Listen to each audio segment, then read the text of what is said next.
We recognize we don't want to see one innocent person harmed anywhere in the world. But we are going to stand with our fellow democracies around the world. Why not give him any credit? She's a radical, not just on Israel. And the Democratic voters in her district clearly did not want that.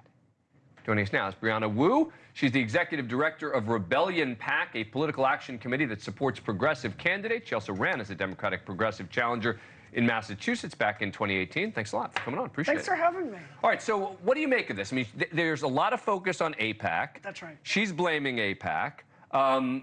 Fair to blame AIPAC for her loss? No, it's utterly ridiculous. And this is a political project that's happening across the political space right now that it is so dangerous, not just for progressives, but for the entire Democratic Party. They are trying to make a political price for being associated not just with AIPAC, but for the ADL, for J Street, all these Jewish groups. There's an anti-Semitic project that is a cancer at the heart of progressivism right now, and we've got to do something about it. Now, I mean, part of the problem is, right, I mean, Jamal Bowman pulled the fire alarm, right? I mean, you could say, well, not the end of the world, but he did plead guilty to a misdemeanor for it. Cori Bush is under federal investigation by the DOJ.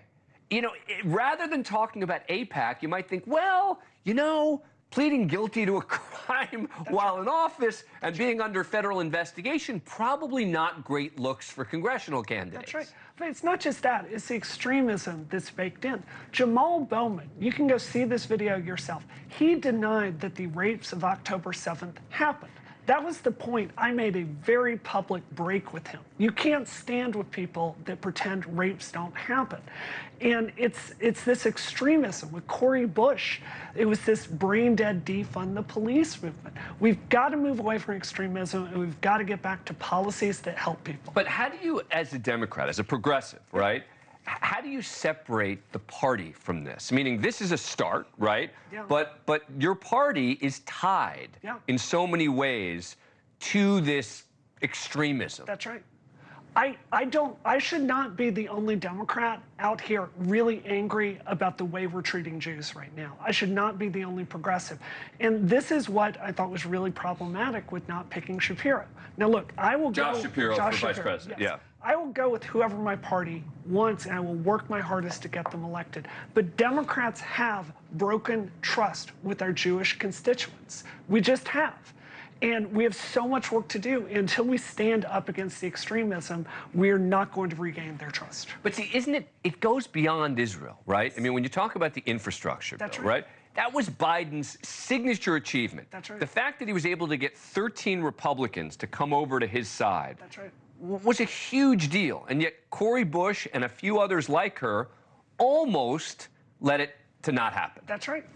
You know, and you look at these bills, like the one you mentioned at the top of the show, wanting to bring people that might have been involved with the October 7th terrorist attacks into our country. Normal Americans don't want to sign up for this. Normal Americans are not cool with terrorism. There's no future for the progressive movement if we don't get rid of this extremism, Dan. But what do you think Cori Bush is talking about? She's saying, "Oh, now I'm going to come after AIPAC. You know, now you guys, now the gloves are off. I'm going to come." I don't know. What does that even mean? I mean, like, how do you go after AIPAC? I mean, you can criticize them, you can attack them, you can insult them, but like, how do you, like, you know, sort of finger pointing? It's this messianic vision from the top down. Like, she is the chosen one and she's going to go take it out. It's the exact same thing as the defund the police movement. You're never going to, like, get the American people to agree we don't need a police department.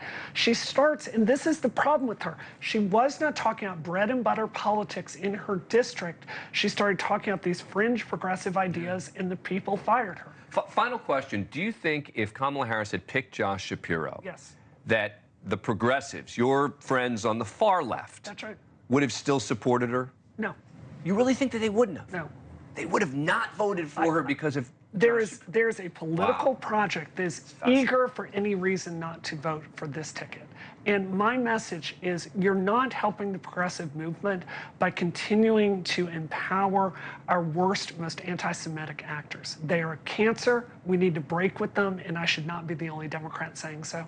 Thanks for watching. Go to joinnn.com to find NewsNation on your screen. And don't forget to click the red subscribe button below to get more of NewsNation's fact-driven, unbiased coverage.